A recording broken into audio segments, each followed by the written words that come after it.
Greetings, friends, and welcome back to Recon by Fire, where we have one doozy of a battle for you today. Imperial Knights are running the Noble Lance Detachment and bringing 700 points of absolute mayhem in the form of the Porphyrion. It's accompanied by Canis Rex, an Immolator, 2x5 Sisters of Battle, 3 Warglaives, 1 Helverin, and a Callidus Assassin. Chaos Knights are running Lords of Dread Detachment, being led by a Knight Tyrant with the Mirror of Fate's enhancement, a Knight Despoiler with double Gatling cannons and Blade of Celerity, a Knight Lancer with the Throne of Mechanicum of Skulls, a Knight Atrapos, 2 Brigands, 10 Bloodletters, and 5 FleshHounds. We are running Mission Pack Oscar today, which is Terraform. Deployment is Crucible of Battle, and we're playing on Terrain Layout 1. Top of round 1, and the Imperial Knights are going first. They will draw Extend Battle Lines and Recover Assets as their secondaries for the turn. Chaos Knights have selected Darkness as their aura, making any shots outside of 18 inches -1 to hit. In the command phase, Sisters of Battle will sticky the home objective. Start of the movement phase, the Helverin will pop around the corner to get line of sight on the Lancer.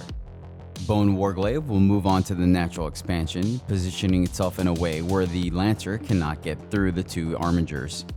Immolator is going to push forward and into the building, potentially preventing any big knights from charging through the wall.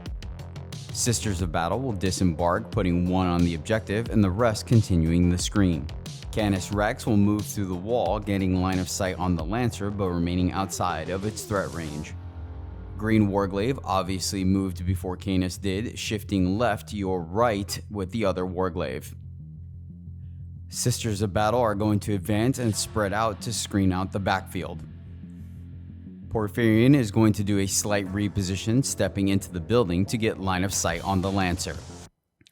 Red Warglaive will move forward but remain hidden to stage for next turn.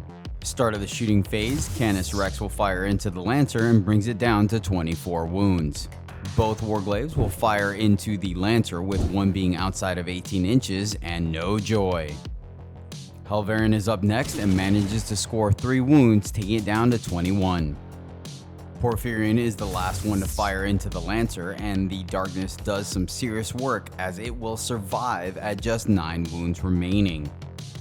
That is going to end the turn for the Imperial Knights. They will score 4 points for extended battle lines and 3 points for recover assets. Sisters of Battle will terraform the center objective. Bottom of round 1 for the Chaos Knights, they will draw Cleanse and Storm Hostile Objective as their secondaries for the turn. Start of the movement phase, and the Lancer is going to get up close and personal with the Bone Warglaive. The Atrapos will get aggressive, moving entirely in the building to get line of sight on pretty much the entire board. Knight Despoiler will pivot and move on to the objective to also gain line of sight down the firing lane. The Knight Tyrant will mimic the Porphyrion and step into the building to get line of sight, but remain in cover. The first Brigand will follow its pack leader and rush all the way up to the center building. The second Brigand moves up right on their heels. Everything is on the board for the Imperial Knights, so the Bloodletters will begin to scooch forward. Knight Despoiler is going to cleanse the objective and also claim it for the Dark Gods, sticking it for free. Start of the shooting phase, and the Brigand will fire into the Bone Warglaive. It makes a big save on the Melta and only suffers a single wound. Second Brigand will fire into the same Warglaive, feel no pains negate the bolter shot, and then it misses both its Melta shots. Oof. The Lancer will send its Shock Lance into the same Warglaive, and it makes both its saves. This Warglaive wants to live. The Knight Tyrant has decided to take matters into its own hands and also fires everything into the Warglaive. 3 shots. No, you got 3 shots? I did. 3s. I'll use my free reroll for that. He gets a free reroll? Oh, the enhancement. Okay. Oh, gosh. I still missed. All right. 2s. Okay. All right. Oh my god. 5 up. Come on. Do I re-roll this? 5 up. He's gonna make it. Yes! Oh! The remaining weapon systems take the Warglaive down to 9, but it survives. What's going on here?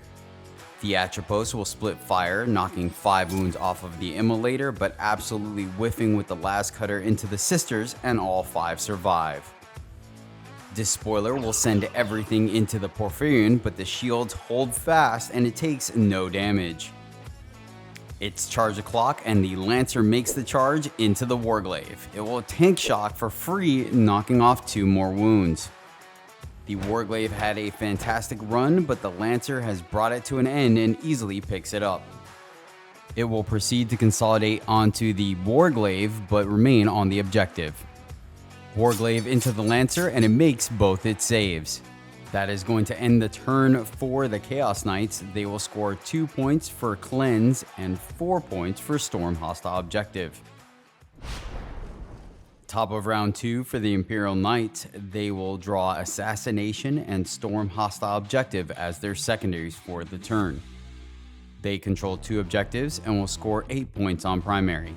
Battle Sisters will sticky the center objective. Start of the movement phase, the Legion Helverin will move around the Lancer to touch the objective. Green Warglaive will fall back from the Lancer and onto the objective. The Immolator will move out of the building and behind cover but maintain line of sight on the Atrapos. Sisters of Battle will then shuffle up to get 1 on the objective for sticky and get the 2 Meltas in view of the Atrapos. Canis Rex will do a slight reposition to get closer to the Lancer while also remaining out of line of sight of the Tyrant. Red Warglaive is going to push towards the wall to effectively stand where the Atrapos would land if it tried to go through the wall. Sisters of Battle will change their mind and move entirely into the building, and instead they're going to begin to terraform. Start of the shooting phase, the Immolator is going to fire everything including the Hunter-Killer into the Atrapos. In response, Chaos Knights are going to spend 2 command points on Runes of Disdain, making all incoming damage -1.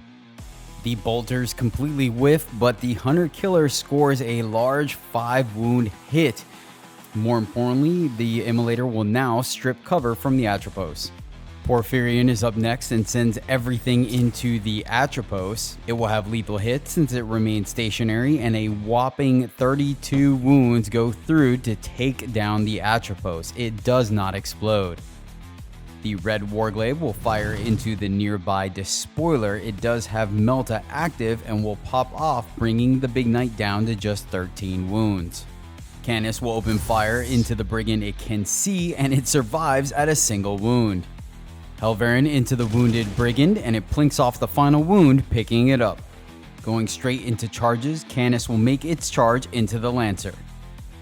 Freedom's Hand will strike into the Lancer, and the 4-up Invul almost keeps it alive, but down it goes. It does not explode. Sisters of Battle are then able to complete the Terraform action. That is going to end the turn for the Imperial Knights. They will score 5 points for Assassination, 4 points for Storm Hostile Objective, and 2 points for Terraform. While the Chaos Knights pick up the FleshHounds and return them to Deep Strike, it would be a fantastic time for you to go hit that like button if you're enjoying the video thus far. Bottom of round 2 for the Chaos Knights. They will draw Assassination and a Tempting Target as their secondaries for the turn. They control 2 objectives and will score 8 points on primary. At the start of the movement phase, the Despoiler will head towards the center, standing on the objective, removing the sticky. The Knight Tyrant will come out into the open in hopes of getting line of sight on Canis Rex, but is unable to. In a heads-up play, the Brigand will move into position onto the objective and move block Canis Rex from coming out. Bloodletters will arrive from Deep Strike onto the Natural Expansion in hopes of charging the Warglaive and locking it in place. Despoiler will then sticky the center objective for the Chaos Knights. Start of the shooting phase, the Knight Tyrant will send the majority of its weapons into the Green Warglaive, leaving it at just 3 wounds remaining. Meltas will fire into the Helverin, but no joy. Despoiler is next and will send all of its long-range weapons into the Helverin on the objective and absolutely shreds it to bits. Close-range weapon systems go into the Warglaive nearby and leave it at just 8 wounds remaining. Brigand will fire into the wounded Warglaive and has no problem picking it up.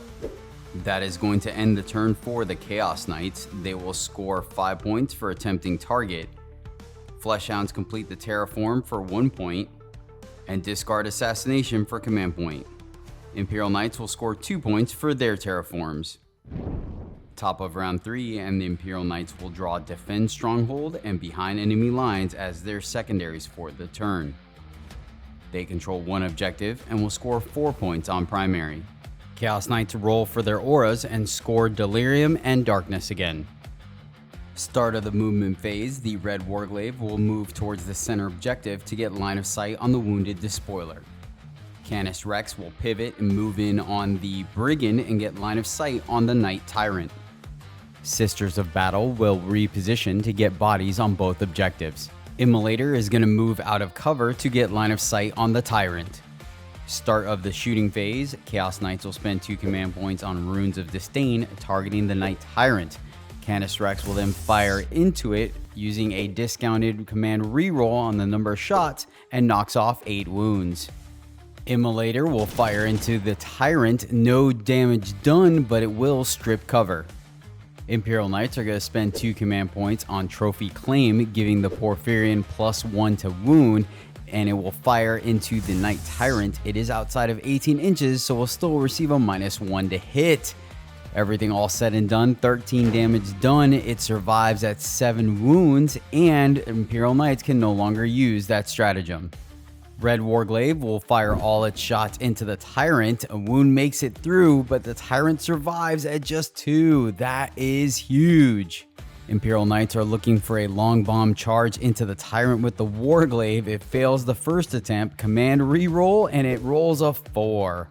Canis Rex immediately rolls a 10 on his charge, getting him all the way to the other side, hopefully lining up a charge next turn. Straight into the fight phase, and Freedom's Hand will strike again, easily picking up the War Dog. That is going to end the turn for the Imperial Knights. They will score 3 points for defending their stronghold, discard Behind Enemy Lines for a command point, and score 2 points for Terraform. Chaos Knights will score 1 point for Terraform. At the end of the turn, Chaos Knights will pick up the FleshHounds. Bottom of round 3 for the Chaos Knights, they will draw Behind Enemy Lines and Mark for Death as their secondaries for the turn. Challenger card is Pivotal Moment. They control 3 objectives and will score 12 points on primary. Mark for Death targets are the Sisters Behind Cover, the Porphyrion, and the Immolator. The Gamma target will be Canis Rex. The Tyrant will show no fear and head straight into Canis Rex in hopes of hiding from the Porphyrion. And the FleshHound pack will arrive behind enemy lines. Start of the shooting phase, Chaos Knights are going to burn a command point on Titanic Duel targeting Canis Rex. Imperial Knights will use Canis' discount to rotate Ion Shields for free, giving him a 4-up invul. The Tyrant is bracketed, but full rerolls is a hell of a drug. Command reroll spent on Canis saving the Volcano Lance, but it's still too much firepower, and down goes Canis Rex, Sir Hector disembarking near the Battle Sisters. It was about this time that I saw my Callidus Assassin comfortably sitting off the table. Steve was nice enough to let me bring her in, so I decided to spend a command point to rapid ingress in a location that was inconsequential. The Despoiler will split fire, sending everything minus the Gatling cannons into the nearby Warglaive, knocking off 2 wounds. Gatling cannons go into the Immolator, and drowning in saves is definitely a thing as down it goes. It's charge o'clock, and the Despoiler will make it into the wounded Warglaive. Chaos Knights are going to spend a command point to tank shock and make all 6 mortals. Warglaive fails to make a single feel no pain, and it does just enough to take it down. It will deadly demise, dealing 2 back to the Despoiler and 1 to the nearby squad of sisters. That is going to end a strong turn for the Chaos Knights. They will score 3 points for Behind Enemy Lines, 5 points for Marked for Death, 3 points for Pivotal Moment, and 1 point for Terraforming. Imperial Knights will score 2 points for Terraforming and pick up the Callidus Assassin. Top of round 4 for the Imperial Knights, they will draw Area Denial and engage on all fronts as their secondaries for the turn. Challenger card is Harbored Power. They control 2 objectives and will score 8 points on primary. Start of the movement phase, the Battle Sisters will move back to get line of sight on the pack of FleshHounds. Second squad of Sisters will shift towards the center objective, hoping to steal it away from the Chaos Knights and also maintaining line of sight on the Tyrant. Sir Hector will move on to the objective but hide the best he can. Callidus Assassin will arrive from deep strike with line of sight into the FleshHounds but avoiding as many flamers as possible. At the start of the shooting phase, the Imperial Knights will spend 2 command points due to the Vect aura of the Tyrant for the Sisters to chuck a grenade at it, and they score just enough mortal wounds to take the big man down. The joke is on them though, as it rolls a 6 to deadly demise and takes 3 of the Sisters down with it. Sir Hector was just outside of 6 inches to avoid being cremated, but the Despoiler will suffer 7 mortals as well. The Knight Porphyrion will send everything into the Despoiler, absolutely disintegrating it. Chaos Knights spend a command point to increase the probability of it exploding, and it does, taking the remaining sister out with it. That is huge, as it will prevent the Imperial Knights from scoring area denial. Both the Callidus Assassin and the Sisters will fire into the FleshHounds, taking down 2 of them. That is going to end the turn for the Imperial Knights. They will score 1 point for engage on all fronts, 2 points for terraforming, and 2 points for harboring power. They'll hold on to area denial for next turn. Chaos Knights will score 1 point for terraform and pick up the dogs. Bottom of round 4 for the Chaos Knights, they will draw extend battle lines and overwhelming force as their secondaries for the turn. They control 3 objectives and will score 12 points on primary. Quick movement phase as the FleshHounds will arrive 9 inches away from Sir Hector. FleshHounds will breathe fire onto Sir Hector, but he survives at a single wound. It's charge o'clock, and the FleshHounds don't even need a reroll as they make it into Sir Hector with a 10 and easily rip him apart. At the end of the turn, Knights will pick up the Callidus. FleshHounds did some serious work this turn, scoring 4 points for extend battle lines and 3 points for overwhelming force. Chaos Knights will score 1 point for terraforming, and the Imperial Knights will score 2. Bottom of round 5 for the Imperial Knights, they have area denial from last turn and draw Sabotage as their secondaries for the turn. Challenger card for the turn is Great Haste. They control 1 objective and will score 4 points on primary. Callidus Assassin will land on the center objective and inside the building to attempt the sabotage.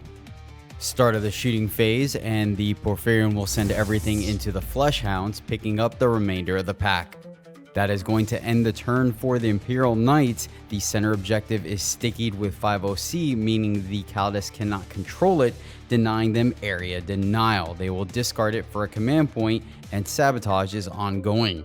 They'll score 2 points for terraform, and Chaos Knights will score 1 point for their terraform.